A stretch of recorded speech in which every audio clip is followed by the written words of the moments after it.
Ok, ¿se ve bien? Si alguien me puede confirmar. Sí, Ok, muchas gracias. Ok, entonces iniciando, buenas tardes a todos y todas los participantes. Les doy la más cordial bienvenida al seminario Estrategias de Intervención Sistemática en Casos de Maltrato Infantil.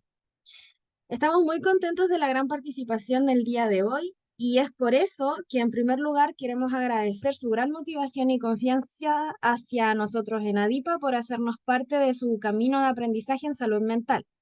Si quieren estar enterados de todos los seminarios que vienen, los invitamos a seguirnos en Instagram y Facebook.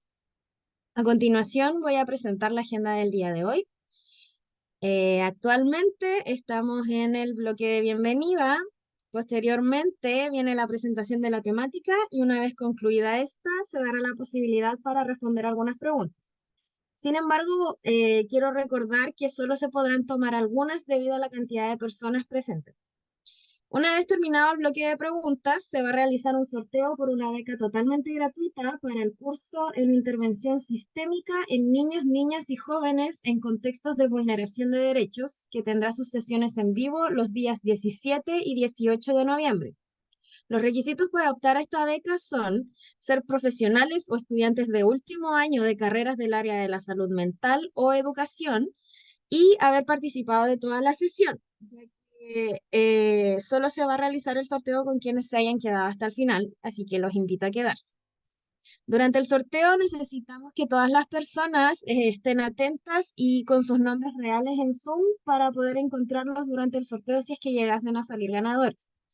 Posterior al sorteo de la beca, voy a compartir el link para la generación del certificado. Después del sorteo, les recuerdo. El link va a ser compartido por el chat y a través de un código QR. Una vez que ingresen a este link, van a tener que llenar con sus datos personales y el certificado se les va a enviar de manera automática a su correo electrónico. A modo de información general, los micrófonos se van a mantener silenciados durante la sesión y se reactivarán solo en el bloque de preguntas para quienes levanten la mano. Para esto necesitan hacer clic en el icono de reacciones y luego en levantar la mano. El chat será moderado durante la sesión y podrá ser utilizado por los participantes. Sin embargo, en algunos momentos se cerrará para un proceso más fluido y ordenado. También les quiero recordar que tenemos nuestros canales de ayuda disponibles de lunes a sábado. Ante cualquier duda o consulta que tengan, pueden escribir a sac@dipa.cl o .mx. Y finalmente, los queremos dejar a todos y todas invitados para que puedan apoyarnos compartiendo estos seminarios 100% gratuitos a todas y todos sus colegas y conocidos. Queremos mejorar la salud mental del mundo y nos esforzamos mes a mes para construir muchos seminarios gratuitos y certificados, por lo que esperamos que estas instancias gratuitas puedan llegar a más personas. Muchísimas gracias nuevamente. Desde ADIPA les deseamos una jornada muy enriquecedora. Y ya a continuación, para dar inicio al seminario, voy a presentar al expositor del día de hoy. Él es Ricardo Enríquez, doctorado en psicología de la Universidad de Flores, UFLO de Buenos Aires, magíster en psicología clínica con mención en terapia sistémica, diplomado en hipnosis clínica y certificación de la Asociación Panamericana Caribeña de Hipnosis Terapéutica, diplomado en diseño universal de aprendizaje desde el aula inclusiva y diplomado en detección y tratamiento en abuso sexual infantil. Sin nada más que agregar, le doy el paso a Ricardo para que inicie la exposición del día de hoy. Gracias. Muchas gracias, Francisca. Solo aclarar que soy doctorando, todavía falta ahí para el doctorado. Muy buenas tardes o buenas noches, no sé qué hora es en México. ¿Alguien que me diga ahí? las 8 de la noche. Ah, ya, entonces estamos de noche. Acá en Chile son las 23 horas. Bien, bueno, como ya acabo de mencionar, yo soy chileno, por ende, si sale algún modismo, alguna jerga vocabularia propia de mi país, no duden en levantar la mano o en preguntar, ¿ya? Eh, Somos, wow, 120 participantes, bastantes. Muy bien, excelente. Bueno, vamos a dar inicio, pero antes Francisca, no sé si puedo hacer ahí como a 3 personas preguntarles qué les llamó la atención de esta masterclass o este webinar. Sí, No sé si se quienes puede quieran activar. responder pueden levantar la mano. Buenísimo. Patricia Hernández, ¿estás por ahí? Sí, aquí ando. Éjale. ¿Cómo estás? Muy bien, gracias. Qué bueno. Ah, mira, Leopoldo levantó la mano. Qué proactividad, me gusta. Ah, mira, qué bien. Patricia, ¿qué te llamó la atención de esta masterclass y qué te gustaría lograr con ella? Tenemos una horita, así que voy a tratar de simplificar y dar esas respuestas. Claro que sí, muchas gracias por darme la palabra primero que nada. Pues mira, yo soy psicoterapeuta transpersonal integrativa. Me Mm, enfoco también con niños y con adultos mayores junto con adolescentes, pero pues actualmente me han llegado demasiados pequeños, ¿no? mira, Cada pequeño tiene una intervención totalmente diferente, una situación totalmente diferente. Entonces, de repente es así como que, ¿y ahora cómo voy a hacer una intervención? ¿O cómo tengo que hacer una intervención? Entonces, me gustaría tener como que esta parte más, mm, tener un poquito más de información respecto al maltrato infantil, ¿no? Porque pues existen distintos tipos de maltrato infantil. claro. Entonces, me gustaría como aprender más técnicas. Muy bien, perfecto. Al final vamos a ver ahí algunas técnicas que ojalá te ayuden. ¿Mm? Muchas gracias, Muchas Ricardo. gracias, Patricia. Leopoldo, cuéntame. Sí, hola, buenas noches. Buenas Bueno, noches. a mí me interesó porque siendo psicólogo, si no es uno psicólogo escolar o no trabaja uno en alguna dependencia donde lleguen estos casos de maltrato, quisiera conocer más respecto al abordaje que se le debe dar cuando estos menores son llevados por sus padres y obviamente, o bueno, muy seguramente ellos son los que les dan este maltrato y además de aprender el abordaje que debo de darle, el saber hasta dónde puedo darle seguimiento para que este menor ya no siga siendo maltratado. Claro, Eso es bien, todo. Güey. súper bien. Agradecido, Leopoldo. Muy bien. Y Ayade, no sé si dije bien tu nombre. Es Jade o Jade. Jade. Jade. Sí. A mí me interesó muchísimo este curso porque me estoy especializando en el tema de derechos infantiles.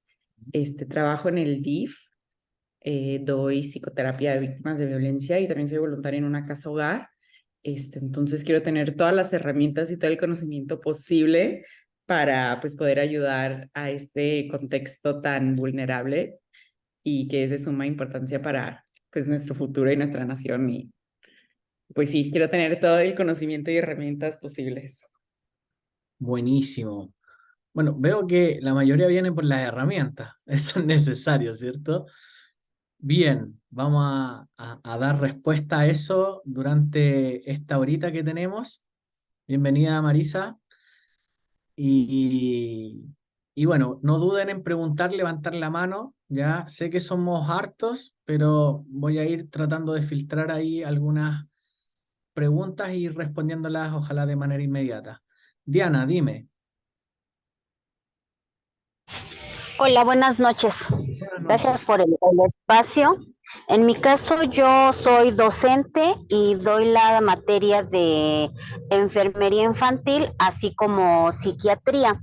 Entonces, creo que de alguna manera, dirían por ahí, mato dos pájaros de un solo tiro, porque me permite desde la perspectiva clínica de cuando llegan los pequeños al hospital, y también cuando hacemos un análisis de la historia psiquiátrica de las pacientes, como en su infancia, que sufrieron de abuso, de maltrato, pues de alguna manera fue acumulando una serie de situaciones que las llevó a padecer trastornos psiquiátricos. Ese es el motivo de mi interés de estar compartiendo tan importante conocimiento. Muchas gracias.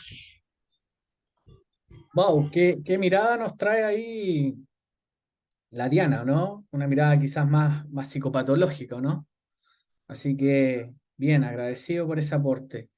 Bueno, vamos a dar inicio. Denme un segundo para compartir pantalla.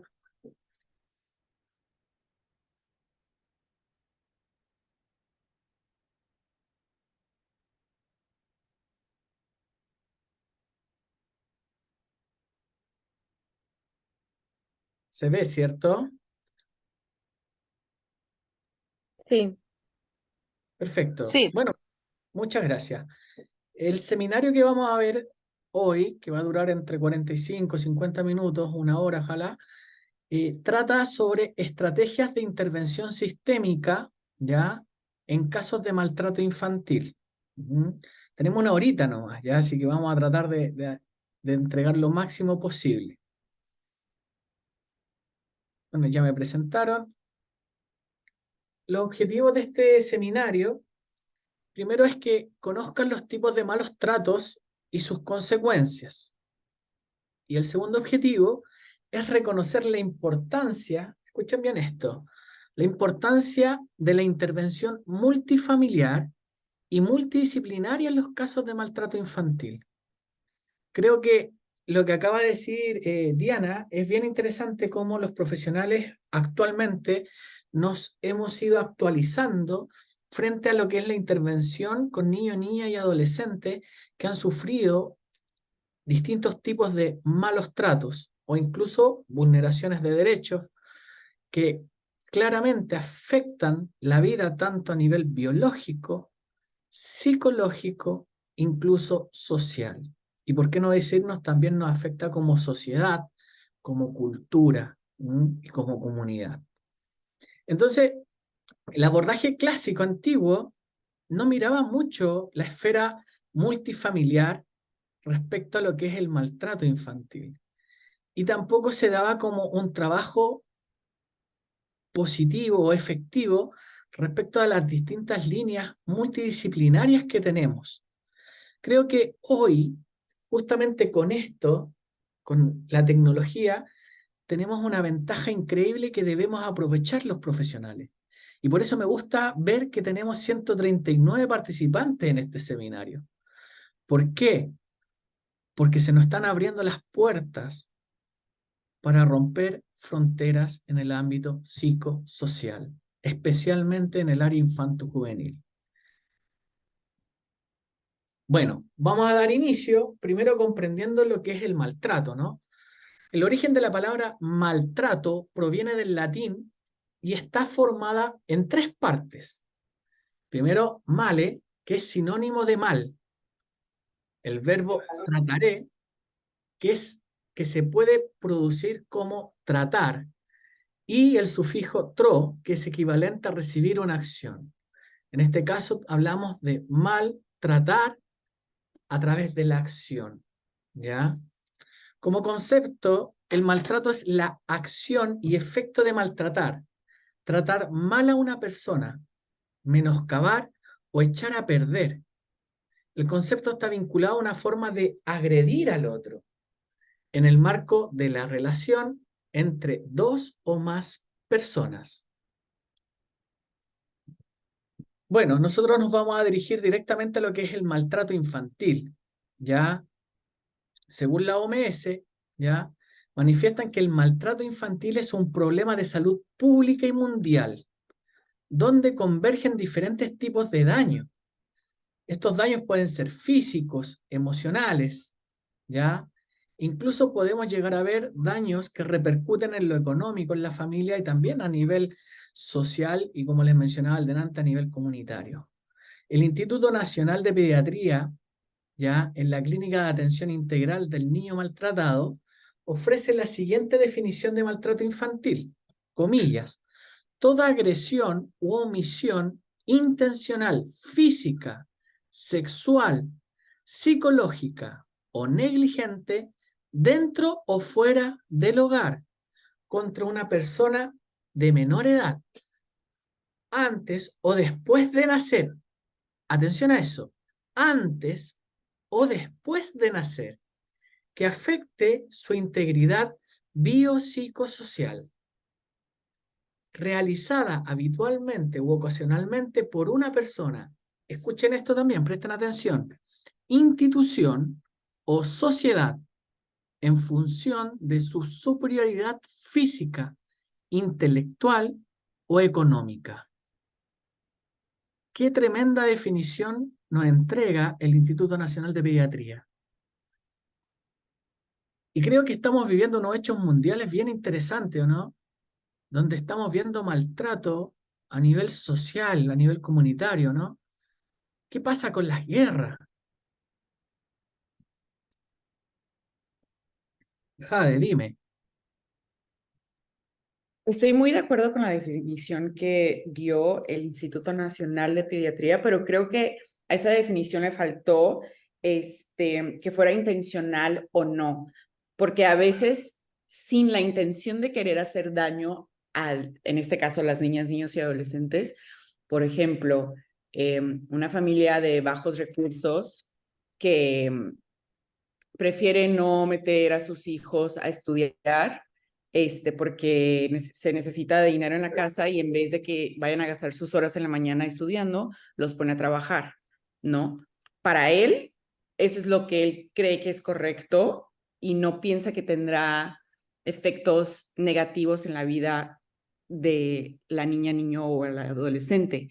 Pero en sí, sí estamos como rompiendo con un derecho de la infancia, que es el derecho al estudio. Entonces, pues nada más, a veces puede ser intencional, en la mayoría de los casos es intencional esta agresión, pero hay que también cuidar las veces que no son intencionales, que creo que ahí también es la chamba difícil. La chamba, claro, justamente. Bueno, ahí creo que tú introdujiste un término que es propio del modelo o del paradigma sistémico, si bien hoy día no vamos a poder profundizar tanto, está mucho más en el curso, pero creo que es importante comprender la subjetividad que hay detrás, ¿o no? O sea, claro, intencionalidad o no intencionalidad, tenemos que saber que en el fondo nuestras relaciones, nuestros vínculos, nuestras líneas comunicacionales están ligadas a la subjetividad. Entonces, efectivamente, también dentro de esta subjetividad aparecen dos bases epistemológicas en el modelo sistémico que pueden dar una luz respecto a lo que nos acaba de decir acá la colega, ¿o no? Por una parte, tenemos dentro de la epistemología sistémica lo que es el constructivismo y adicionalmente tenemos en este caso el construccionismo social. O sea, claramente, vamos a partir de atrás para adelante, con el construccionismo social hablamos de los factores también culturales, cómo vamos construyendo la realidad a través de la cultura, a través de nuestras sociedades, ¿o no? Ejemplo, Israel con Palestina. Claramente las bases culturales que tienen allá son muy distintas a las que tenemos nosotros en Occidente. O sea, acá la mayoría de los países de Occidente estamos justamente en algo que mencionaba acá la colega, ¿no? En el tema de la Convención de los Derechos del Niño, Niña y Adolescente. O sea, nosotros firmamos como Estado, como gobierno frente a estas situaciones, ¿o no? ¿Qué nos dice entonces el constructivismo? Vámonos al sistema familiar. El sistema familiar también tiene sus propias divisiones, ¿o no? Sus propias fronteras, como diría Minuchin, en el ámbito de la terapia estructural. ¿Qué pasa ahí? No es lo mismo una familia que claramente tiene ciertas vulnerabilidades, especialmente socioeconómicas, respecto a donde envían a todos los integrantes ahí a chambear, como dice la colega, a trabajar. Acá en Chile le llamamos pega, ir a la pega. ¿Ah? Entonces, claramente esta subjetividad familiar es importante. Pero ahí viene la pregunta, ¿no? ¿Qué vendría a ser esa subjetividad? ¿Qué me puede dar ahí alguna opinión respecto a qué sería esta subjetividad sistémica que tenemos dentro de estas familias? Continuando la idea de ella de acá.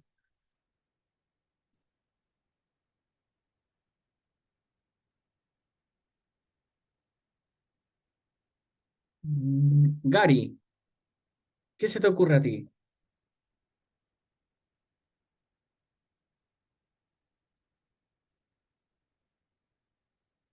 ¿Estás por ahí? Gary. Buenas noches. Gabriela, Sí, buenísimo. pues buenas noches. Pues la subjetividad va a depender justamente, como decía la compañera, del marco socioeconómico desde el cual está inserta la familia. No podemos hablar de maltrato en vacío, siempre tenemos que contextualizar justamente los factores sociales, económicos, ideológicos, el marco de referencia que tiene la familia, porque efectivamente no es, aunque haya convenciones internacionales que sí marcan los tipos de maltrato, esa subjetividad socioeconómica va a marcar muchas diferencias. Hay familias que, por ejemplo, un acto lo conciben diferente. Para ellos el enseñarles a trabajar, el que estudien desde chiquitos, para ellos es un acto de fortalecerlos, para ellos lo conciben como un acto inclusive hasta de responsabilidad y de amor. Y en otros contextos, efectivamente, eso sí lo veríamos como un acto de negación a su derecho básico a la educación. Entonces, la subjetividad va a ir dependiendo justamente del entorno, ¿no? Socioeconómico, cultural, del marco teórico de la propia familia.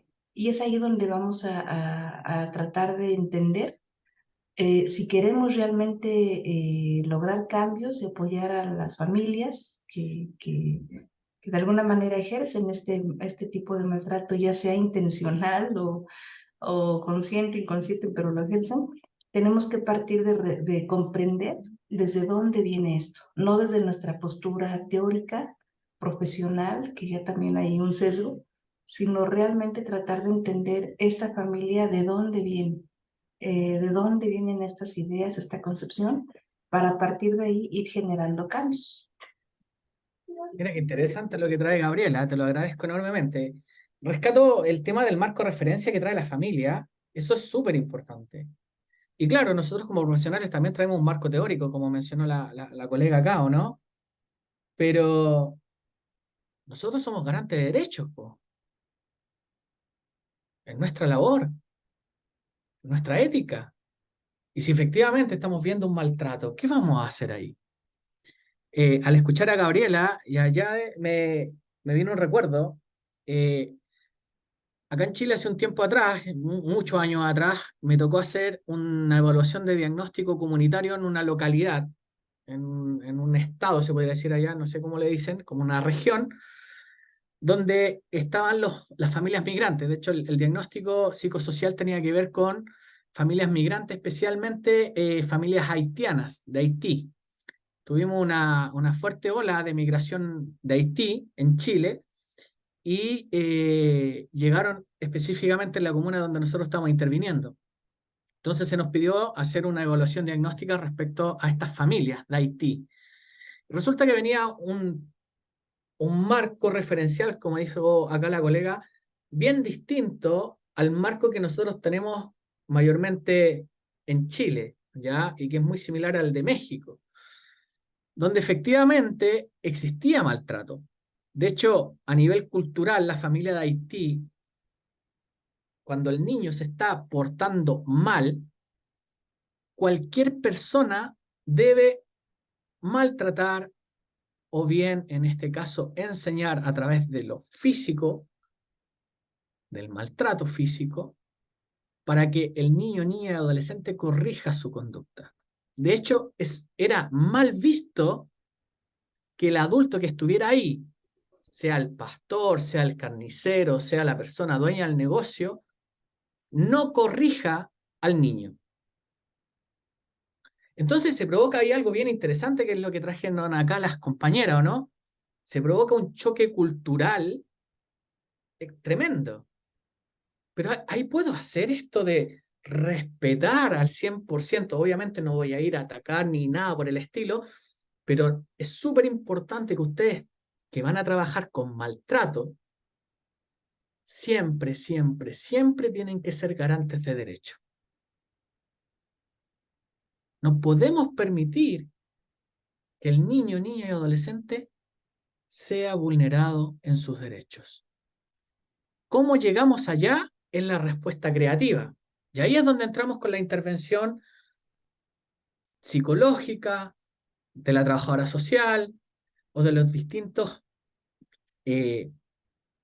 agentes socializadores, me gusta llamarlo a mí, para poder ayudar a adaptarse a estas familias a la nueva realidad que están viviendo. Porque hay leyes. No tan solo hablamos de derecho, hay leyes que cumplir. Por ejemplo, acá en Chile, si un adulto le pega a un niño y es visto y es denunciado, se va preso, se va detenido, o bien si es abusado. Entonces, ahí es donde tenemos que tener ojo con eso. Si nosotros estamos dentro de la postura de ser garantes de derechos, tenemos que ser garantes de derechos.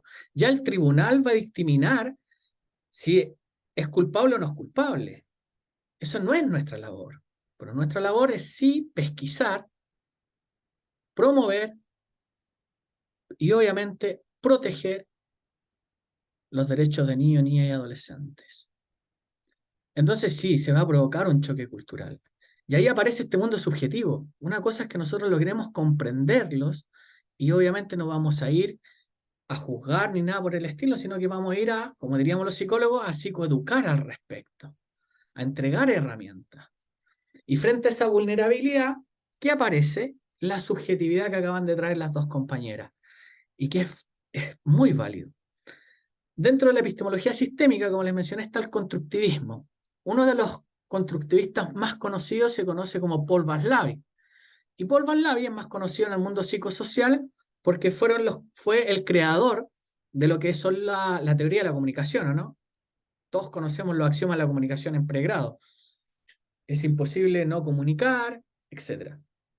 Bueno, Paul Vaslavic, para explicar la subjetividad, en un congreso que se hizo en Viena en el año 1889-1991, explicaba una metáfora. Primeras técnicas para nosotros poder hacer llegar esta información a la gente. El uso de metáforas, analogías, cuentos.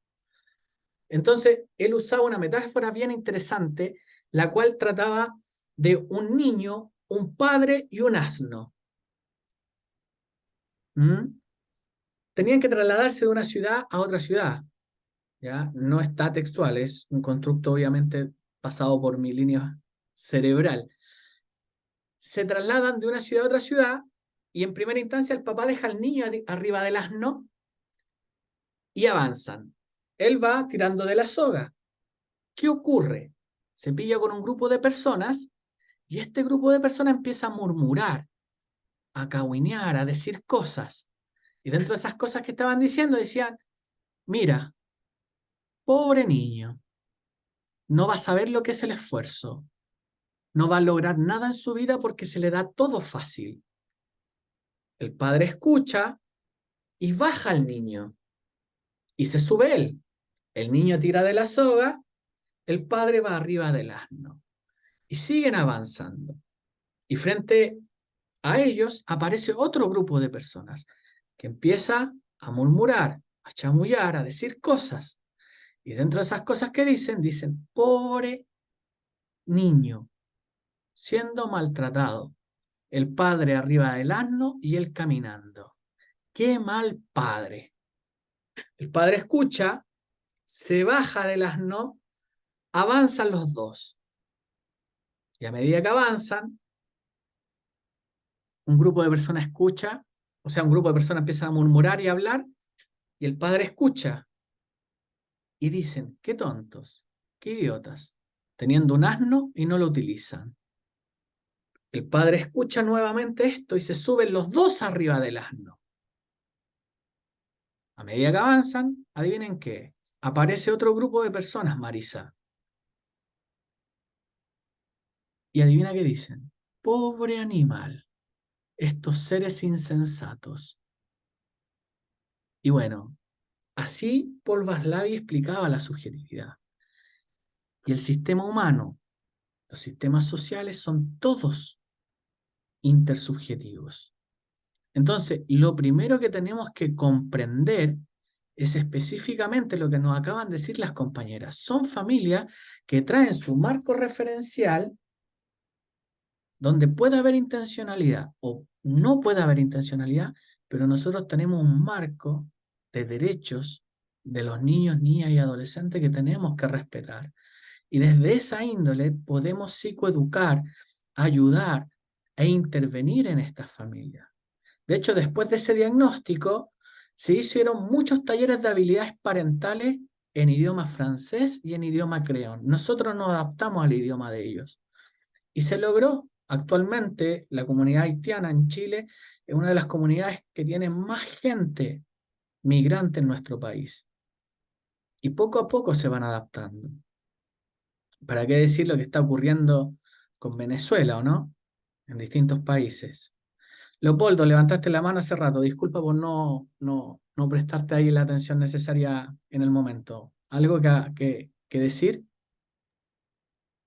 Bueno, sí, un poco ya lo dijo usted, es que esa subjetividad se ve más que nada coartada por el marco legal ya existente, dependiendo de la sociedad en la que nos encontremos. Claro, Como mencionaba, tal vez en Haití esa postura está bien vista, pero en Latinoamérica, donde ya existen legislaciones, leyes que nos dicen qué es maltrato, qué no es maltrato, cómo se deben de comportar los padres, a partir de qué edad los niños deben de empezar a trabajar, cosas que nos están marcando una pauta. Ese marco legal eh, deja la subjetividad como una emoción que puedo yo sentir hacia ese niño, pero me debo de adaptar al marco legal. claro, claro. Ahora, igual hay un tema que hay derechos que claramente son graves y se vulneran, ¿o no? Como por ejemplo la esfera de la sexualidad. ¿Mm? ¿Cierto? No es lo mismo un niño que esté boleando unos zapatos, no sé cómo le dicen allá, eh, y que va a estudiar y que está ahí ayudando y protegiendo, entre comillas, de repente la escasez socioeconómica que hay. Pero ahí hay otro factor que dice la definición, ¿o no? Porque ahí no es que la familia esté vulnerando, sino que hablamos del entorno social que también está vulnerando. La comuna, el lugar, la ciudad, el país está vulnerando, porque los niños no debieran estar haciendo eso. Debiéramos tener las políticas públicas necesarias para que eso no ocurra. Y bueno, ese es el desafío. Hacia allá estamos apuntando. Y la idea es ver el vaso medio lleno. No es que nuestra generación, o sea, yo siempre le digo a mis alumnos, no es que nosotros vamos a lograr eso. Quizás lo va a lograr la generación que sigue de psicólogos y trabajadores sociales, o de profesores o de docentes, o la tercera generación nuestra. Pero nosotros sí tenemos que ir generando ciertos cambios. Me encanta el grupo que se está armando. Genial. Muchas gracias.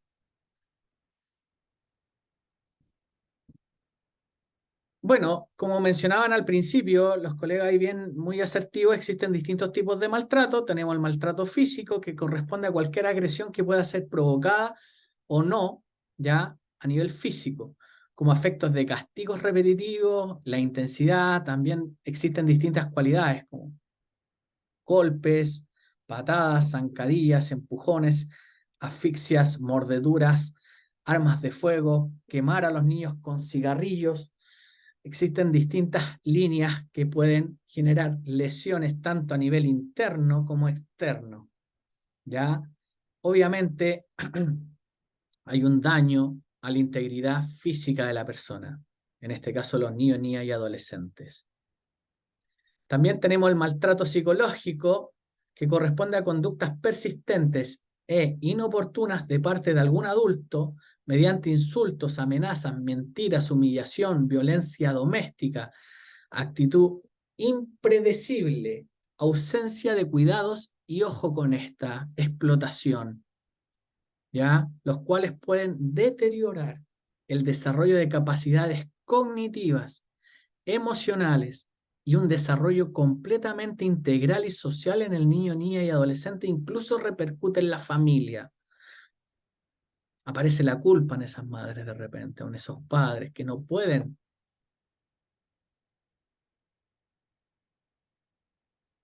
controlar, que no pueden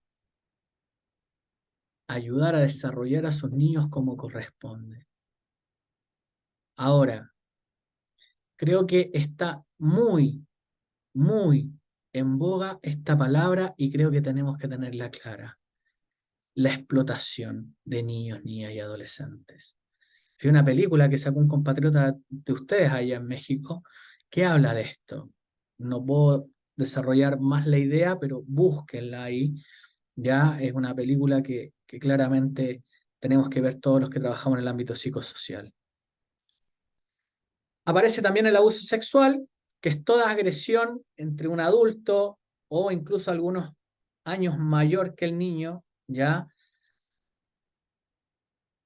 Que se caracteriza por ser un acto impuesto contra la voluntad que puede incluir las relaciones sexuales, manipulación mediante la sexualidad, impulsar o obligar a realizar actividades de este tipo y ridicularizar sobre la sexualidad del otro. Acá también depende, porque aparece en distintos países latinoamericanos lo que es el estupro, que es, sí, hay una conciencia, pero no hay una edad acorde para tener un buen desarrollo abstracto. En distintos países varía entre 14 o 15 años. Y la diferencia, obviamente, entre violación y abuso tiene que ver directamente con la penetración oral, anal o vaginal. Pero las tres, por lo general en los países latinoamericanos, están penadas por ley.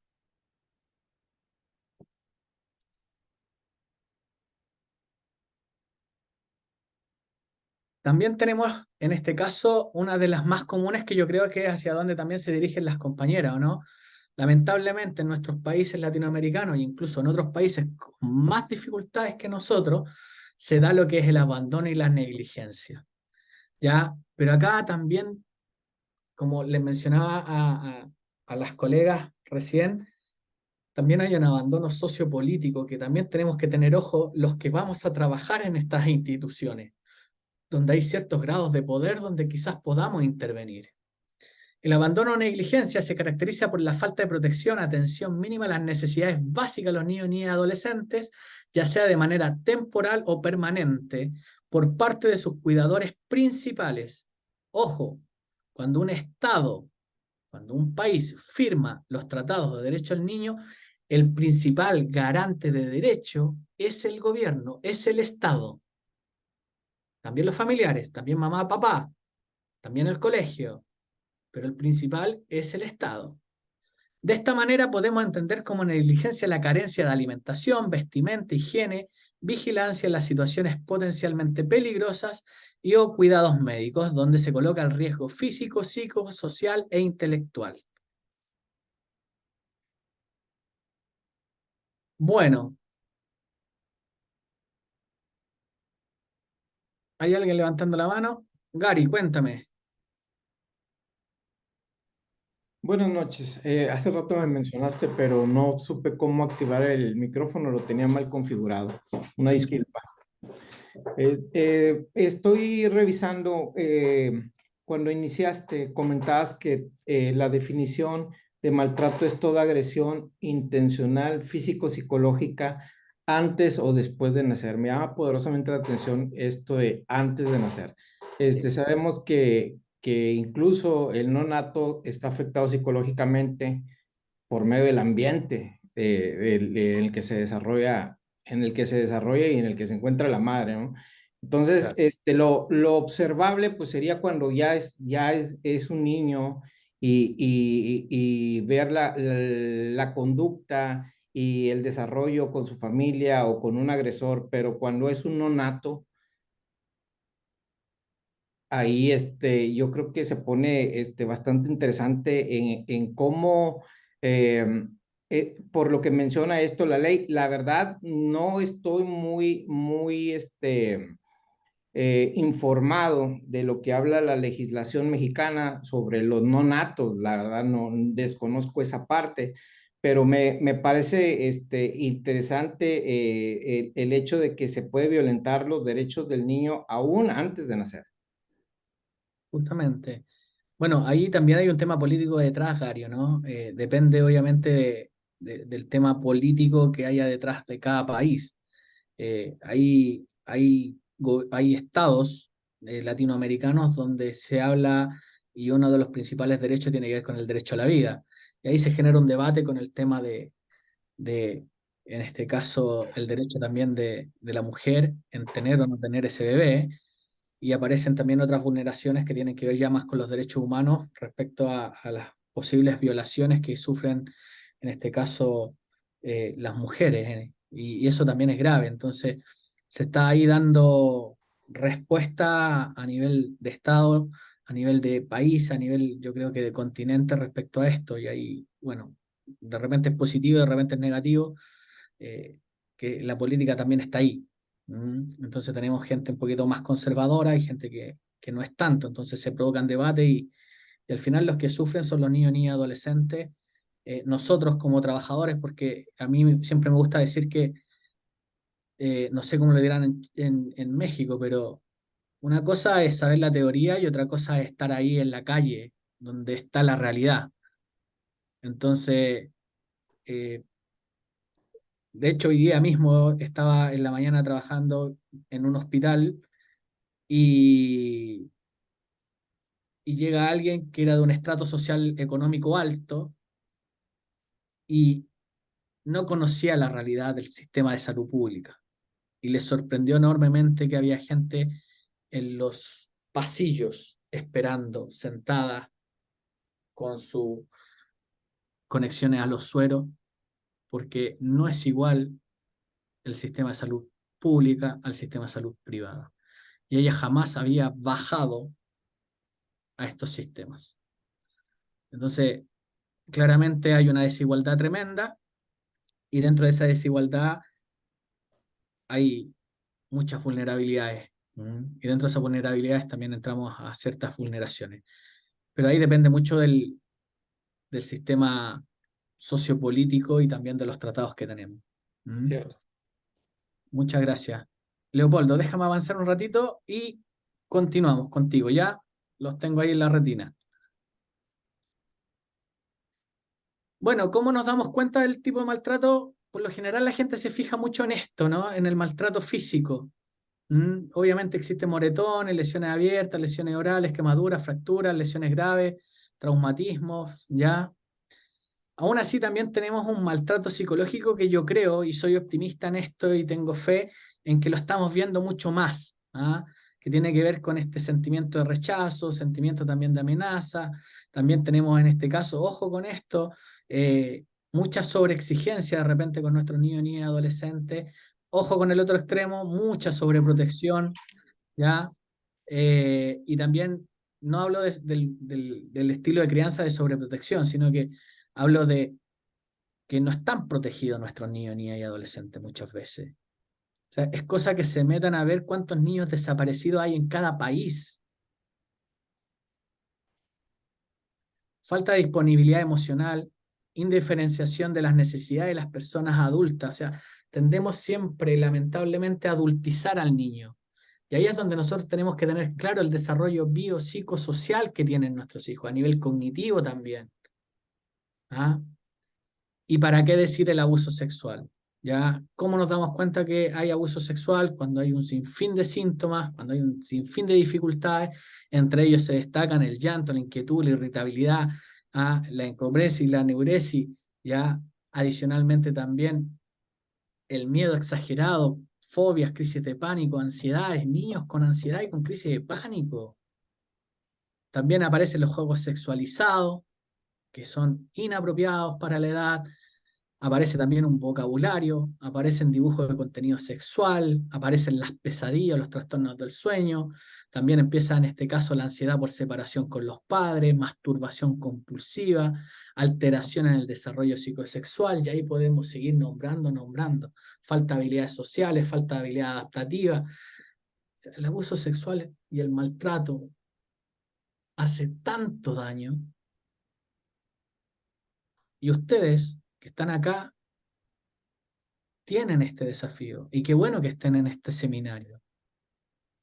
Porque es nuestra labor justamente sanar, resignificar, algunos llaman reparar, todos estos daños. La violencia genera consecuencias severas en el desarrollo de niño, niña, adolescente, deteriorando el desarrollo cognitivo. Sabemos todo lo que afecta. A nivel neurocientífico ya sabemos que el eje hipotalámico, el lóbulo frontal, las funciones ejecutivas, todas se ven alteradas. Y eso obviamente va a alterar el rendimiento académico, social, etc. También se generan dificultades con los progenitores o incluso con los grupos de pares. Respecto también existen problemas de salud mental, aparecen las secuelas emocionales, conductuales, producto de la violencia, síntomas también ligados al estrés postraumático, al trauma complejo. También aparecen las dificultades en el aprendizaje, trastornos del sueño, problemas de concentración, de memoria, conductas agresivas, incluso de repente ideas suicidas. Y podemos seguir nombrando. ¿Ya? La OMS menciona consecuencias de corto y largo plazo como posibles traumatismos, particularmente en niños pequeños, con estrés postraumático, con depresión, con ansiedad, posibilidad de infección de transmisión sexual, además de problemas de salud sexual en la adolescencia y en dificultades, ojo, y en la adultez también, y en dificultades en el rendimiento asociado a factores de riesgo como el abuso de sustancias, ¿ya? Y otras enfermedades. Es más, a causa del maltrato infantil, se genera estrés en momentos tempranos del desarrollo del cerebro y donde más adelante, cuando somos adultos, se es más propensos a enfermedades psicopatológicas, físicas y de conducta, incluso biológicas y sociales.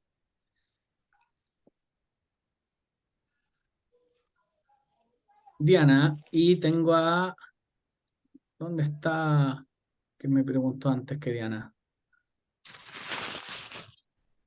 Diana, parte tú y después viene Leopoldo, ahí está. Precisamente ahorita que en la diapositiva que acaba de proyectar, cuando nosotros revisamos la historia psiquiátrica de los pacientes y nos regresamos e inclusive a que si eran hijos deseados, no deseados, queridos, no planeados, si los papás esperaban un hombre o una mujer, y varias situaciones contextuales que parecieran realmente que no tienen importancia, la verdad es que van condicionando muchas cosas. Y sobre todo cuando revisamos, vuelvo a repetir, esa historia psiquiátrica, pues resulta que son niños que fueron abusados sexualmente, físicamente, psicológicamente. Entonces traen un contexto de abuso, de maltrato. De verdad, a veces es increíble todo lo que uno se va encontrando y lo triste y lamentable que generalmente el que es el abusador, pues resulta que está en su núcleo básico, que es la familia. Entonces puede ser bien el papá, un tío, el hermano, y eso realmente es verdaderamente triste, pero aparte condicionante para la presencia de muchas situaciones o afecciones de carácter psiquiátrico. Gracias. Gracias a ti, Diana, por ese aporte. Efectivamente, pasa...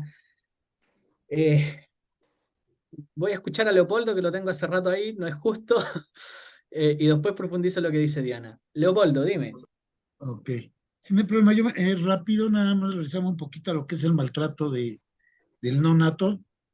Este se puede dar, bueno, en países donde está permitido el aborto o estados, a partir del momento o posterior a los 3 meses, de el principal, el atentado contra la vida del producto, el aborto, pero Claro, no es el único maltrato que puede sufrir. También podría ser que en ocasiones los padres, al no desear el papá al masculino, llega a golpear a la madre en la barriga, porque no desea el producto o porque no es del sexo deseado. Otro es el consumo de drogas que claro, le llegan al menor y que muchas veces que con algunas drogas ya nacen con la dependencia a esa droga. claro, Por último, las enfermedades de transmisión sexual, cuando está en conciencia la madre que tiene esa enfermedad, como podría ser la sífilis o el VIH, y no se da un tratamiento para que el bebé no nazca con SIDA, eso también es maltrato, puesto que la criatura va a nacer ya enferma. claro. Es lo que quería aportar nada más. Sí, qué buen punto nos entrega, ¿o no? Hay países latinos que ya tienen casas de acogidas para madres con consumo de sustancia problemática y sus bebés. Como le digo, o sea, hay países que van un poquito más adelante y otros que no tanto, y ahí es donde está la labor nuestra para seguir avanzando, ¿no? Tengo muchas manos arriba, quiero responder un poquito lo que dijo la colega recién. Nosotros hicimos una investigación, mayormente hicimos un estudio de caso único, cualitativo, donde nos llevamos la sorpresa de que teníamos una persona adulta con repercusiones en esta etapa, diagnosticada con depresión severa, con idea suicida y con intento de suicidio. Llevaba 3 años de tratamiento con psiquiatra y psicólogo. Aún así, se trabajó solamente la psicopatología con tratamiento farmacológico y obviamente la terapia que correspondía para un diagnóstico depresivo. Al hacer la intervención, nos llevamos la gran sorpresa de que efectivamente existe un amplio, muy amplio corte narrativo de múltiples vulneraciones y de maltratos graves de cuando ella era niña, adolescente, incluso de adulta. Entre eso estaba violaciones, tanto del hermanastro por una larga data,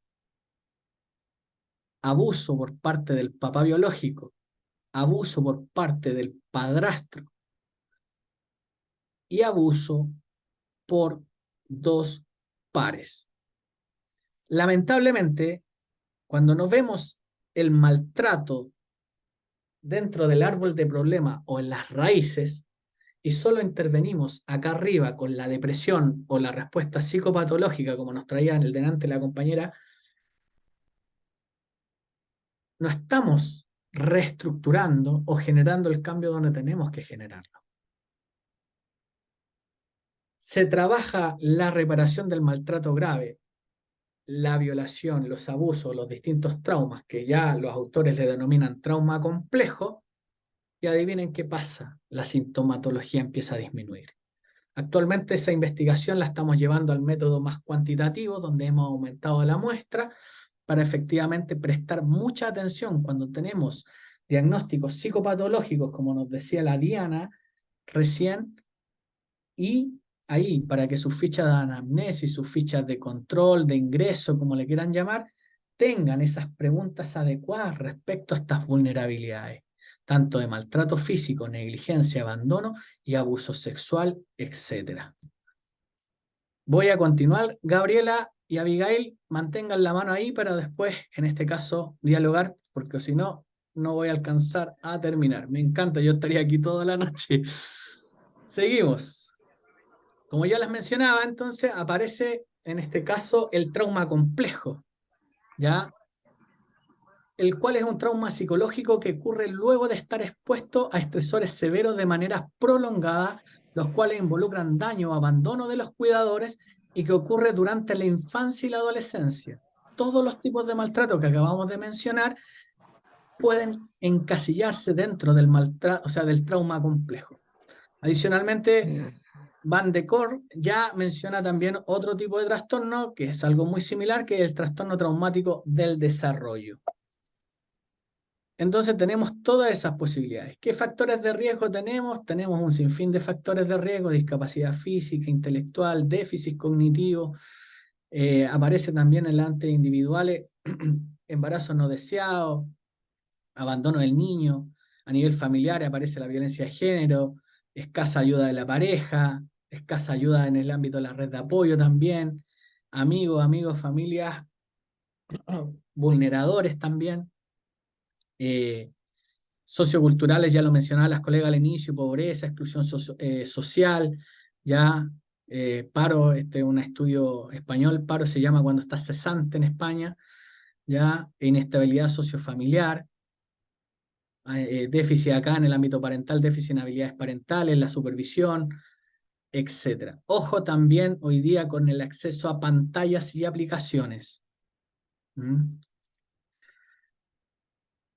Riesgo psicosocial. Bueno, cuando nosotros hacemos esta evaluación, nosotros tenemos que evaluar el riesgo y obviamente ojalá evaluar también los recursos de las familias. Como decían en el delante las compañeras, las familias también traen su subjetividad, pero también traen sus recursos, ¿no? Entonces hacemos una evaluación psicosocial de riesgo y una evaluación también ojalá de recursos. Dentro de esto, El riesgo se refiere a todo lo que obstaculiza el desarrollo óptimo y la evolución como seres humanos de los niños, niñas y adolescentes. Estas vulnerabilidades se comprenden mediante todo lo integral y que contiene elementos tanto a nivel biológico, psicológico, social, afectivo y relacionales. Me gusta, ahí está súper completo. Cuando el desarrollo de los niños se ve amenazado o comprometido en estos aspectos, tanto a nivel familiar o social, se habla de un niño que está en riesgo, niño o niña que está en riesgo psicosocial. Pérez y Orozco, ya hace muy poquito, señalan que el riesgo psicosocial se relaciona con la pobreza marginal, la delincuencia, la drogadicción, el alcoholismo, entre otros. Ojo, estrato social alto, bajo y medio vulneran. Ojo con esos mitos. También se consideran factores de riesgo el abandono, la violencia intrafamiliar, la desescolarización, el embarazo adolescente, peligro de muerte, amenazas de trabajo infantil, amenaza y trabajo infantil, familias aglutinadas, presencia de enfermedades físicas y psicopatológicas y muchas más.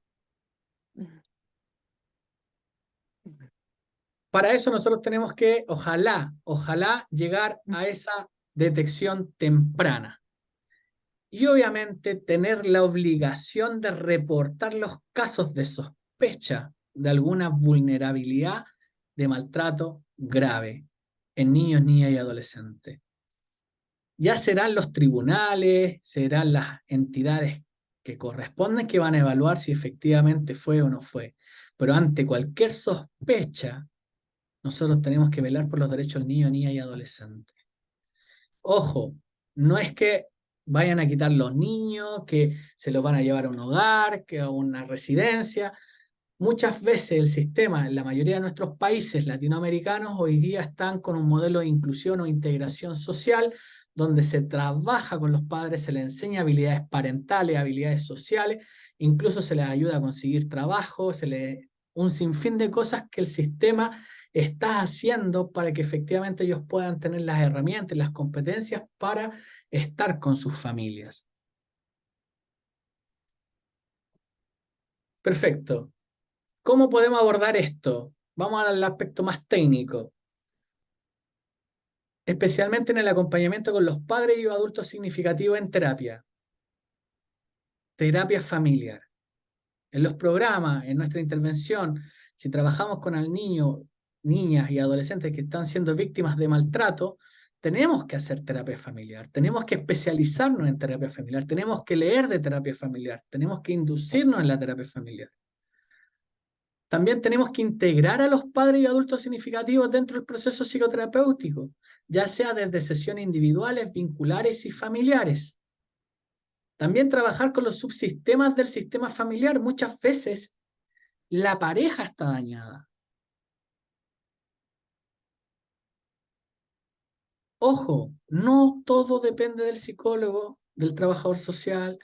Tenemos que tener una cosmovisión completa del lugar, del sector, de la comuna, del estado donde vivimos, para hacer las derivaciones correspondientes, para trabajar en red y con equipo multidisciplinario. Si la mamá tiene una enfermedad psicopatológica, si el papá tiene tema de consumo de sustancias de alcohol, derivamos, trabajamos en red, nos apoyamos, hacemos reuniones por Zoom, por Meet, coordinamos con los otros profesionales. También ojalá tener muchos talleres para padres y habilidades parentales donde ellos puedan asistir. En el aspecto técnico, lo más importante con estas familias, porque la alianza no es tan solo con el niño ni el adolescente, también con los padres o adultos significativos, promover una adecuada alianza. Tenemos que hacer las preguntas efectivas que nos van a dar, que nos van a narrar, que nos va a ayudar a hacer una mejor intervención. Y ojo, la terapia sistémica utiliza el arte de preguntar justamente como intervención. Está mamá y papá sentados frente a ti, ahí, y papá nos reconoce y dice, con mi deber cumplo en corregirlo. Y uno le pregunta al papá, entiendo, ¿y cómo crees tú que se siente tu hijo con esa corrección?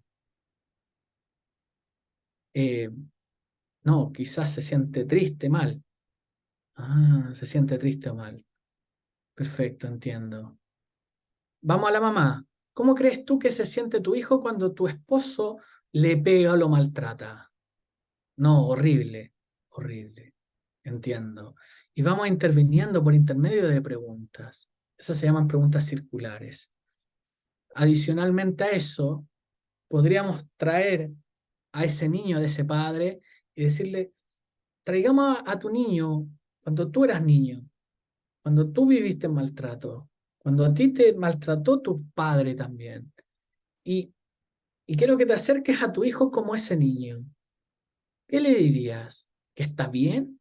¿Que él tiene que poner la otra mejilla, como se dice? ¿O que está mal? ¿O que pidamos ayuda? Y vamos interviniendo.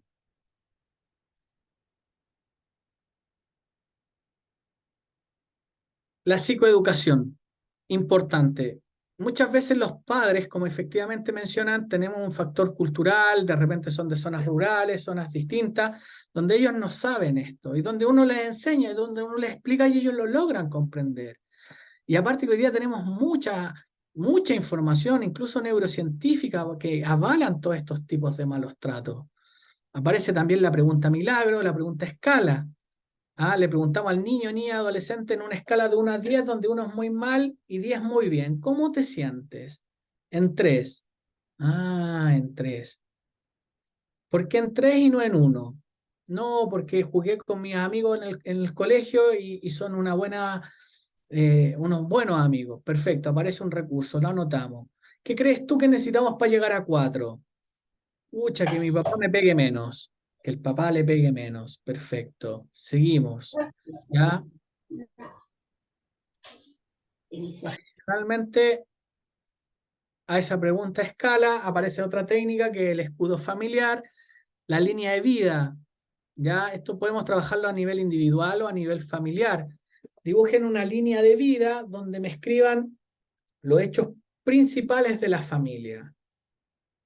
Puede que aparezca un aborto, puede que aparezca una internación, puede que aparezca el padre detenido, el padre preso, puede que aparezca que el niño salió de preparatoria primaria, creo que le dicen allá. Y aparecen también cosas. Y también, ¿por qué no hacer esa línea de vida de cuando estos padres fueron niños?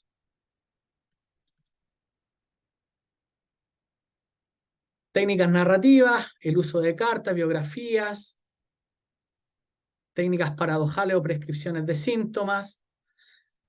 Si estamos trabajando con el subsistema de pareja que son maltratadores y que están constantemente peleando, hacemos una prescripción de síntomas. Le decimos en este caso a los padres, todos los días a las 8 de la noche durante un minuto tú y un minuto tú, van a discutir. Se acaba el minuto y dejan de discutir. Y esa prescripción de síntomas va a ir disminuyendo la sintomatología. La vamos a profundizar en el curso, vamos a profundizar todas estas técnicas, porque claramente en 1 hora es difícil explicarle y enseñarle todo, pero técnicas hay, se puede. Además, las tareas. Ya sabemos, los modelos sistémicos, que el uso de tareas es importantísimo. Como familia, ¿cuáles son los momentos más agradables que han tenido? Nosotros nos encantaba ir al cine. Y bien, ¿y hace cuánto no van al cine? Nos vamos hace como 8 años. Bueno, tarea para la casa. Al menos durante este mes van a ir al cine. Les ayudamos a buscar la alternativa más económica, si encontramos ojalá una beca o algo, y van al cine. Y se vuelven a conectar con ese momento, con ese recuerdo maravilloso, y se activa el eje hipotalámico con todo ese aspecto positivo de su vida. Y así podemos usar un sinfín de tareas.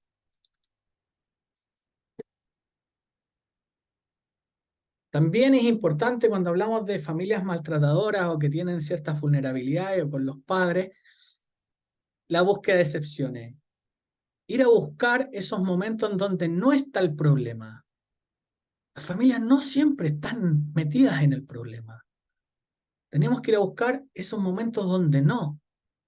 A mí por lo general de repente me pasa, ¿y en qué momento están bien? No, cuando vamos a jugar fútbol. Mi papá siempre me lleva a jugar fútbol.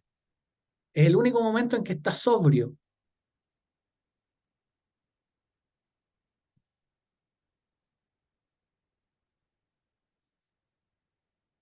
Algo importante también son las connotaciones positivas al niño, a la niña, al adolescente, a los padres.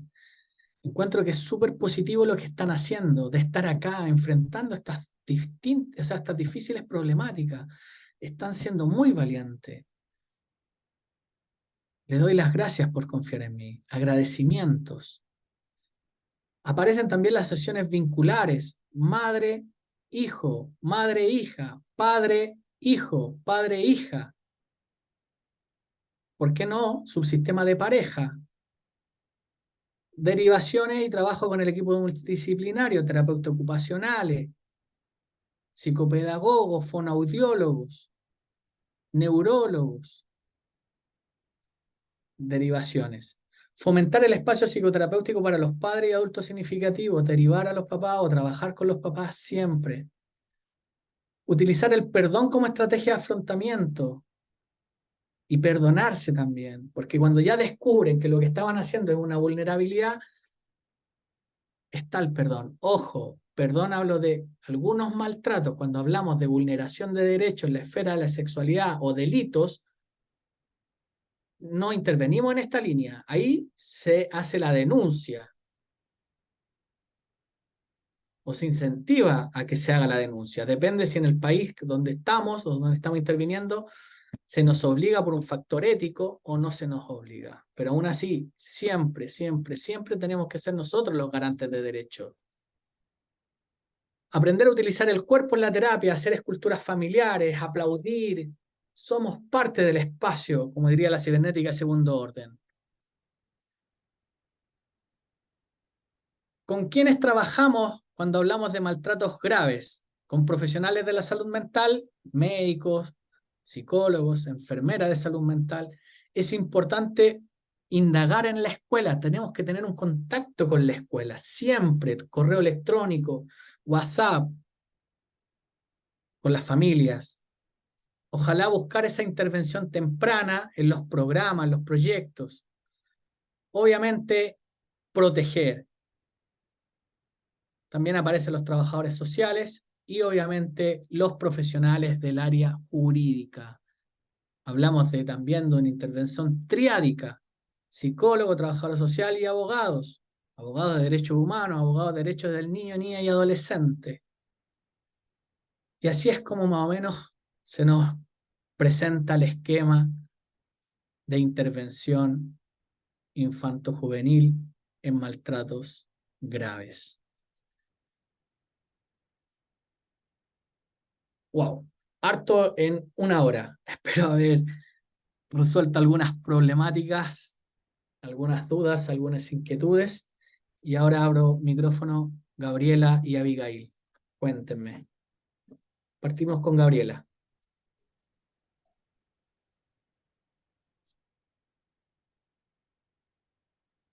Hola, buenas noches. Perdón, disculpe. Buenas noches.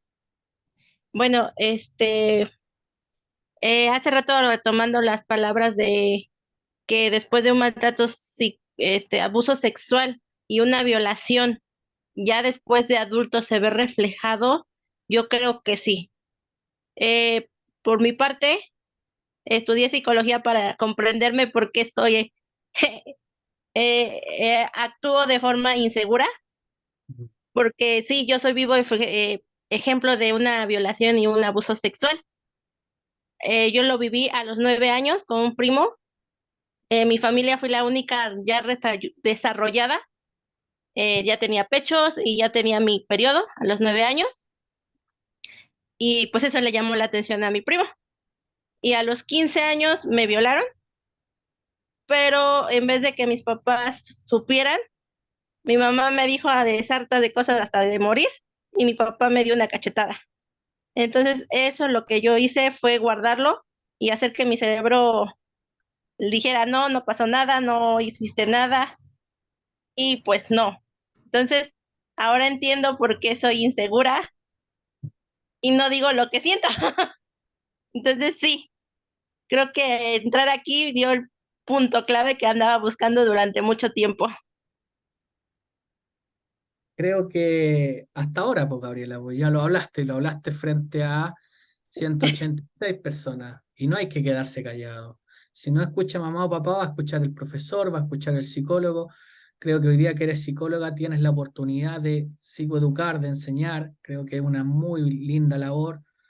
Sí, Sí, se desarrollan ciertas sintomatologías, inseguridades, baja autoestima, un sinfín de cosas, pero yo creo que si te transformaste, si te construyiste, si te generaste esta construcción propia de la profesión, te hiciste psicóloga con mucho esfuerzo, me imagino, ahí hablamos de resiliencia y de crecimiento postraumático. sí, ¿Mm? Y creo que esas virtudes son las que tienen que ser tu emblema. Sí, insegura, hasta hoy día, hasta que me transformé en psicóloga, hasta que decidí luchar contra eso. Y hoy día yo creo que la bandera tiene que decir mujer resiliente, mujer psicóloga, mujer con crecimiento postraumático. Te felicito y te agradezco y qué bueno que hayas pillado algo en esta masterclass, en este seminario. Lo valoro muchísimo. Ya, te mando un abrazo. muchas gracias. Bonita noche. Igual para ti. Abigail y después NML y terminamos porque si no mi coordinadora Francisca me va a colgar. Buenas noches. Buenas noches. Yo igual retomo la parte del abuso sexual. Hay una parte que retomo cuando hablan sobre la cuestión sociocultural, ¿no? Yo trabajo en una C y justamente mi área es el trabajo con los niños. Soy maestra en psicopedagogía y trabajo y me enfoco más con niños que son víctimas en abuso sexual infantil. También trabajo en la prevención, ¿no? Hemos tenido muchísimos casos y, y retomo lo que decía la compañera ese rato. Muchas veces pensamos que las personas que abusan sexualmente de los pequeños, de nuestros hijos, son personas extrañas de la familia. Pero desgraciadamente los que cometen este tipo de actos son integrantes del mismo entorno familiar. Sí. ¿Y por qué hablo sobre la parte de la cultura, no? Porque muchas veces venimos de una familia súper tradicional, como retomo lo que dice la compañera de su situación, que muchas veces prefieren quedarse callados, ¿no? Saben la situación que están pasando nuestros hijos, nuestro sobrino, nuestra nieta, nuestro vecino, pero nos quedamos callados. ¿No? Y Por eso, quizás también por el señalamiento de la sociedad. y eso, Abigail, es lo que tenemos Y que ir rompiendo. así es. Entonces, hay algo que sí me gustaría contar. Les decía que estoy trabajando, llevo años trabajando en una C y tuvimos un caso que la verdad yo desde mi lado donde estoy, pues siempre voy a agradecer a ese maestro porque decía, bueno, no sé si en otros países, pero aquí en México, si tú eres servidor público, seas maestro, médico, policía, tienes la obligación de hacer una denuncia si sabes que alguien está cometiendo un abuso sexual, ¿no? En este caso, pasó con una usuaria que llegó a nuestro centro acompañada de su maestro, ¿no? El maestro refiere de que su alumna tenía comportamientos desde hace meses que no eran normales, que empezaba a presentar depresión, ansiedad, entonces cuando era una persona muy alegre, refiere de que él se dio cuenta que la chica estaba sufriendo abuso sexual por su papá, ¿no? Él llega al centro para el asesoramiento jurídico legal y también por el acompañamiento psicológico. Se procedió, afortunadamente ganamos el caso, y hago esto porque quizás no sé si dentro de este grupo hay maestros, pero creo que cuando estamos y tenemos en nuestras manos a niños, hay que cuidarlos quizás como si fueran nuestros propios hijos, ¿no? Y velar y cuidar por ellos. No solamente transmitirle o utilizar esta educación bancaria que nos han venido otorgando, sino también apoyarlos emocionalmente ante este tipo de situaciones. Y desgraciadamente esta alza de violencia hacia los niños fue en incremento en tiempos de pandemia. Claro. Qué potente el llamado que nos llama Abigail. Efectivamente, es lo que hablamos al inicio, ¿no? Siempre tenemos que ser garantes de derechos nosotros. En nuestra labor, por algo estamos donde estamos, ¿no? Y yo siempre digo, nosotros los psicólogos, trabajadores sociales, maestros, nunca llegamos a nuestras profesiones porque sí. Siempre hay una historia, una narrativa detrás, ¿o no? Y ahí es donde tenemos que colaborarnos, apoyarnos, aprovechar estas instancias de aprendizaje, aprovechar los cursos, diplomados, seguir nutriéndonos. Y ahí la mirada sistémica yo encuentro que entrega mucho, ¿no? Porque ve el sistema del sistema del sistema que trabaja con el niño.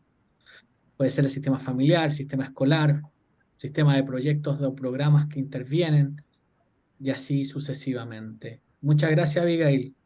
Sí es, y también hacer esta parte, ay, discúlpeme, ¿no? Y tratar también de hacer esta parte de conciencia, porque si nosotros, por ejemplo, nos metemos aquí en la cuestión de México, si buscamos material de videos, muy pocos material visual, didáctico para trabajar con niños para la prevención o detección de abuso sexual infantil. La gran mayoría de ese material no nos pertenece a nosotros. No digo que no hay, pero es muy poca, ¿no?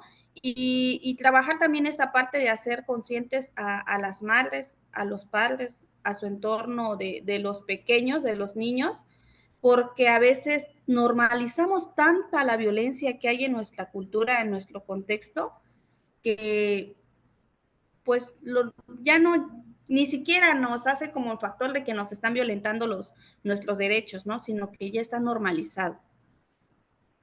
Ahí está el desafío. Ahí está el desafío donde tenemos que ir, como dice Abigail. Aparecen incluso las aplicaciones, hay que tener ojo con las aplicaciones, con las redes sociales, con un sinfín de cosas. Bueno, podría estar, como les dije, toda la noche, ya me pasé incluso de la hora. Aún así, con NayML cierro y ahí doy tu pase, Francisca. Hola, buenas noches. Buenas noches. Me presento, soy profesora del área de historia en secundarias. Es muy cierto lo que mencionan. Lamentablemente, dentro de nuestra cultura como docentes, actualmente estamos ya muy restringidos también a tocar ese tipo de temas. Estoy ahorita trabajando en una comunidad, en un municipio en Puebla, en la Sierra Norte. Lamentablemente aquí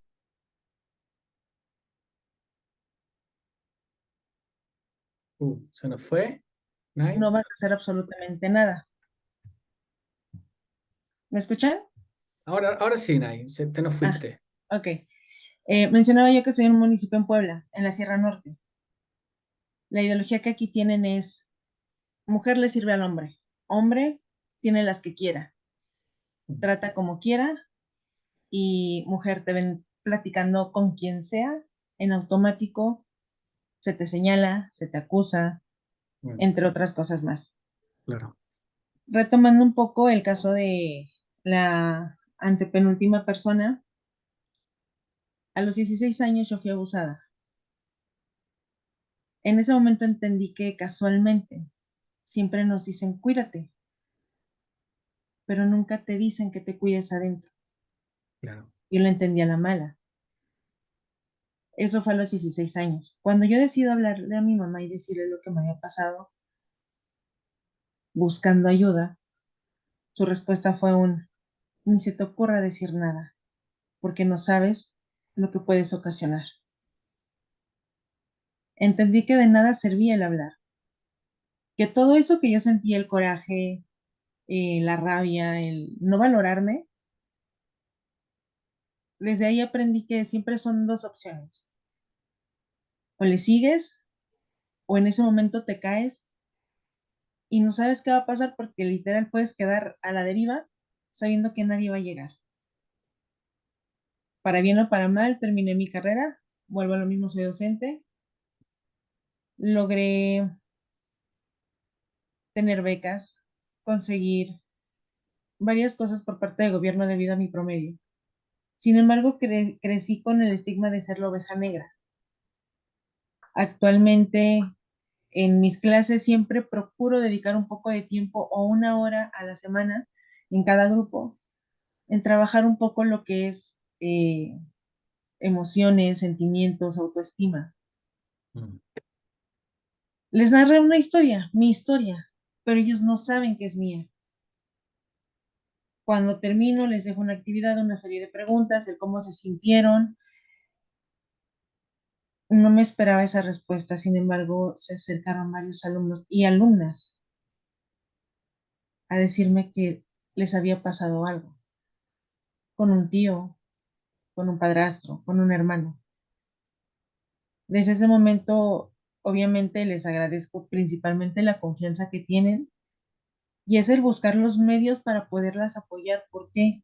Porque hay alumnas que se cortan, hay alumnas que piensan que mejor se casan, que se juntan, que es normal que el novio les pegue, que se buscan personas de 40, 45 años, siendo que tienen 12 o 13 años. Entonces, Claro. Bueno, habemos acá 195 personas que hoy día están aprendiendo algo. Podemos entregar cierta información.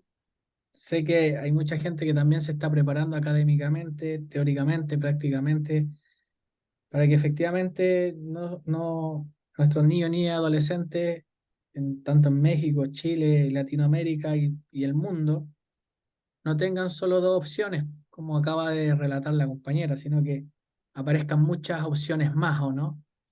exacto. Aparezcan, acá vemos 195 personas, así que creo que se está dando vuelta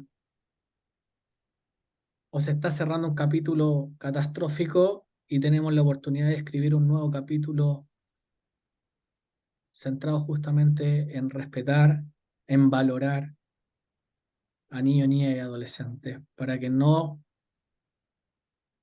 aparezcan estas narrativas, ¿ah? Aún así, esa resiliencia, ese crecimiento y tu testimonio, como se dice, yo creo que va a ayudar a bastante gente. Bueno, finalizo. Muchas gracias por escucharme. Como les dije, acá yo podría estar mucho rato, ya me pasé hace bastante. Le quiero dar las gracias a Francisca por tener la paciencia. Nútranse, aprendan. El modelo sistémico ayuda bastante y colabórense. Acá creo que hay muchas profesiones y ahí en la unión está la fuerza y entre la unión y la fuerza tenemos que promover estos cambios. ¿Mm?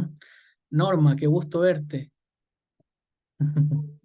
Francisca, te doy el Ok. paso.